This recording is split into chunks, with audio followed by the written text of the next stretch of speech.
अस्सलाम वालेकुम students, hope you all are doing well. सब खैर खैरियत से होंगे। तो पिछली क्लास में मैंने आप लोगों को टेक्स्ट का जो है वो टेक्सचर वगैरह लेना बताया था, उसकी राउंडिंग वगैरह बताई थी। तो आज के क्लास में हम लोग जो है वो टेक्स्ट के मज़ीद फीचर्स को स्टडी करेंगे। ठीक है, तो पहले मैं एक टेक्स्ट ले लेती हूँ। हम अपनी पिछली क्लास में जो है वो फॉन्ट्स तक पढ़ चुके थे, कर्व्स तक पढ़ चुके थे। अब आज वाली क्लास में जो है बाकी के जो मज़ीद फीचर हैं, जैसे बैकग्राउंड, हम इसके बारे में स्टडी करेंगे। बैकग्राउंड को जैसे आप ओपन करेंगे तो मैं बैकग्राउंड कर देती हूँ लाइट कलर का, ताकि ब्लैक पे शो। अब बैकग्राउंड ये है कि आपके टेक्स्ट के पीछे जो एक तरह से बॉर्डर टाइप आ रहा होता है वो। अब इसमें जो है वो आप डिफरेंट कलर्स यूज़ कर सकते हैं। ठीक है, ये मोस्टली जो है वो हेडिंग्स वगैरह के लिए यूज़ हुआ होता है ऐसा टेक्स्ट ना। ठीक है, तो आप जो है इसको कंप्लीट करने के लिए आप इसकी लेफ्ट पैडिंग कंप्लीट ऑन करें, राइट पैडिंग ऑन करें। ठीक है, लेफ्ट राइट पैडिंग ऑन करने से होगा कि आपका टेक्स्ट आ गया बिल्कुल सेंटर में। इस तरह के जो है वो बैकग्राउंड्स मोस्टली हेडिंग्स वगैरह में दिए जाते हैं। ठीक है, अब हम लोग जो है बैकग्राउंड्स में जाकर इसकी जो टॉप पैडिंग यानी कि जो है इसकी ऊपर वाली, बॉटम इसकी नीचे वाली, सारी तकरीबन पूरी पैडिंग जो है वो इसकी ओपन हो गई है। ये आपका पेज जो है, आपका टेक्स्ट बैकग्राउंड के बिल्कुल सेंटर में आ गया। ठीक है, ये इसकी बैकग्राउंड है, मतलब इसकी टॉप पैडिंग और इसकी जो है वो लोअर पैडिंग इतनी कोई ख़ास यूज़ नहीं होती। ठीक है, ये इसका रेडियस है कि आपने जो है वो, अगर जैसे मैं ये शॉर्ट करके दिखाती हूँ, देखिए आप लोगों को कॉर्नर से शो हो रहा होगा, ये जो है वो इसका रेडियस है। ठीक है, ये इसका रेडियस है कि कितनी राउंडेड होगी कितनी नहीं। ठीक है, ये आपका बैकग्राउंड है। ये वाला फीचर मोस्टली इतना कोई ख़ास यूज़ नहीं होता। ठीक है, उसके बाद आते हैं हम अलाइनमेंट पे। अलाइनमेंट जो है वो मोस्टली थोड़े बड़े वर्ड, जैसे आप लोगों ने इस तरह का टेक्स्ट लिया, मैंने इस तरह का टेक्स्ट टाइप किया, वो इतना ही आ गया।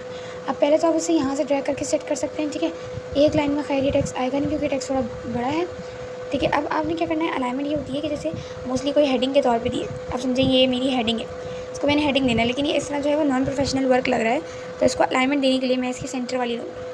इससे जो है ये आपकी हेडिंग जो है वो सेट हो जाती है। मोस्टली ये जितनी भी हेडिंग्स वगैरह दी जाती है उसमें जो है फ़ॉन्ट्स को जो है वो सेंटर वाली अलाइनमेंट लगाई जाती है। अब आप कोई भी उर्दू का टेक्स्ट यूज़ कर रहे होते हैं, उर्दू का कुछ भी लिख रहे होते हैं, तो आप मोस्टली उसको लेफ्ट साइड से अलाइनमेंट देते हैं। ठीक है, और अगर इंग्लिश कुछ यूज़ कर रहे होते हैं तो आप कोई पैराग्राफ वगैरह लिख रहे हैं तो उसको इंग्लिश साइड की जो है वो अलाइनमेंट दी जाती है, मगर जब आपने कोई हेडिंग देनी है तो उसकी जो है वो सेंटर अलाइनमेंट लगती है। ठीक है, देन उसके बाद आती है स्पेसिंग। स्पेसिंग यही है कि आपने अपने वर्ड्स के दरमियान जो है वो कितनी स्पेसिंग देनी होती है। देखें कुछ इस टाइप की, जैसे कुछ वर्ड्स होते हैं वो बहुत ज़्यादा एक दूसरे से करीब होते हैं, मिले जुले होते हैं। कुछ इस तरह के फॉन्ट्स आप लोगों को मिलेंगे जो बहुत ज़्यादा एक दूसरे के अंदर ही, मतलब टेक्स्ट एक दूसरे के अंदर गुस्से में होंगे, तो आप उसे स्पेसिंग से थोड़ा सेट कर सकते हैं। ठीक है, तो थोड़ी स्पेस दे सकते हैं अपने टेक्स्ट में जिस टाइप की आप देने चाहें। ठीक है, देन उसके बाद अच्छा, स्पेसिंग में भी दो तरह की स्पेसिंग है, एक लेटर्स एक वर्ड्स।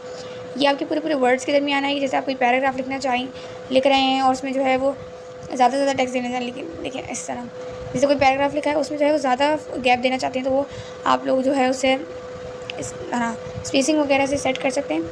ठीक है, ये लाइन स्पेसिंग और लेटर स्पेसिंग ये जो है आपके टेक्स्ट में बहुत अच्छा रोल प्ले करती हैं। ठीक है, उसके बाद इसे मैं करती हूँ यहाँ से, वैसे ही ये लाइन स्पेसिंग है कि इसमें बहुत से ऐसे फॉन्ट्स भी हैं कि जिसमें आपके फॉन्ट्स बहुत करीब आते हैं।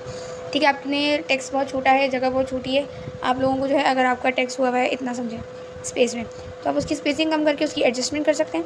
ठीक है, देन हमारे पास आता है स्ट्रोक। स्ट्रोक बेसिकली क्या होता है, स्ट्रोक जो है वो आपका जो, जैसे शो ले रहा आपके टेक्स्ट का जो है वो बॉर्डर होता है। ठीक है, जिससे ये टाइप, ये आपके टेक्स्ट का बॉर्डर है, आप लोगों को शो हो रहा होगा, ये देखें, ये आपके टेक्स्ट का जो है ना वो बॉर्डर होता है, जिसे हम स्ट्रोक कहते हैं। अब आप इसकी विड्थ को ज़्यादा भी कर सकते हैं और कम भी रख सकते हैं, जितना आप रखना चाहें। ठीक है, देन हमारे पास है ऑप्शन शेडो का। ये आप लोगों के पास इस तरह ओपन है और क्लोज आया होगा।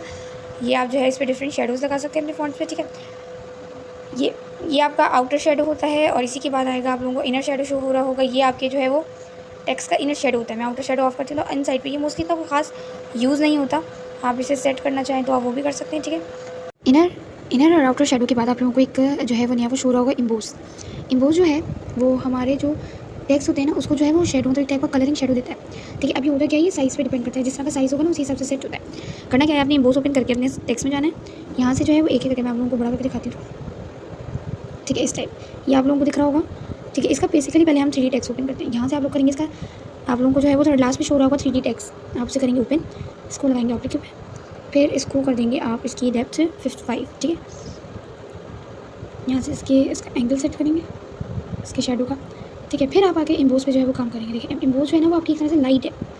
देखिए मैं लाइट की इंटेंसिटी, देखिए ये लाइट इंटेंसिटी बढ़ गई और यही इंटेंसिटी कम हो गई। ठीक है, इंटेंसिटी हमने फुल करी, फिर क्या होती है हमारे पास एम्बियंट लाइट। ये कोई इतना जो है वो इस पर फ़र्क पड़ नहीं रहा होता, इस मतलब थोड़ी नॉर्मली रहती है, इसकी चेंजिंग से इतना कोई पता नहीं चलता। ठीक है, फिर उसके बाद आती है स्पेक्ट्रल हार्डनेस। ये जो है वो आप लोगों के जो वाइट टेक्स्ट है, जो अपर अंदर जो शेडो का जो ब्लैक साइड होती है उसको, और जो आपका जो टेक्स्ट का कलर है उसको जो है वो अलग अलग करवाती है। देखें ये देखिए चार्ज मर्ज हो गई और ये इस तरह से अलग शो हो रही है। ठीक है, इसके बाद ये आता है लेवल बेवल। ठीक है, ये होता है कि आपने जो है इसके जो कॉर्नर्स हैं, ये मैं आपको दिखाती हूँ, ये आप 3 पे चेक कर सकते हैं और यही आप इसको जो है वो 100 पे चेक करें। मतलब इसकी शेडो की चेंजिंग होती है थोड़ी बहुत लाइट की। ठीक है, ये सब जो है वो आपका होता है इम्बोस और 3D टेक्स्ट में। करना क्या है, आपने 3D टेक्स्ट को ओपन करना है। ठीक है, अब 3D टेक्स्ट जब आप ओपन करेंगे ना तो भी वो जो है ना वो थोड़ा फट रहा होगा। ठीक है, लाइक दिस, इस तरह जो है ये फट रहा होगा। आपने ये करना है, उसको ओपन करके अपने टेक्स्ट के साइज़ से जो है उसे सेट करना है लाइक दिस। एक एक दफ़ा ड्रैग करके देखेंगे। ठीक है, ये आपका हो गया ये सेट, और फिर आपने इसको इम्बोस वगैरह की लाइट्स वगैरह सेट करनी है। ठीक है, ये भी आपकी आज की असाइनमेंट है। आपकी आज की क्लास की असाइनमेंट ये है कि मैंने आप लोगों को जितनी चीज़ें पढ़ाई हैं, जैसे एक अलाइनमेंट, एक आपने ये दे दी अलाइनमेंट, देन आप इसे इसी टेक्स्ट को करेंगे कॉपी। कोई भी टेक्स्ट ले सकते हैं, लाजमी नहीं है आप यही टेक्स्ट लें। इसको करेंगे कॉपी और आपने जो है वो एक स्ट्रोक के साथ भेजनी है। ठीक है, इस बारे में से मैं स्ट्रोक ऑफ कर देती हूँ। एक आपने अलाइनमेंट को यूज़ करना है, दूसरा आपने स्ट्रोक को यूज़ करना है,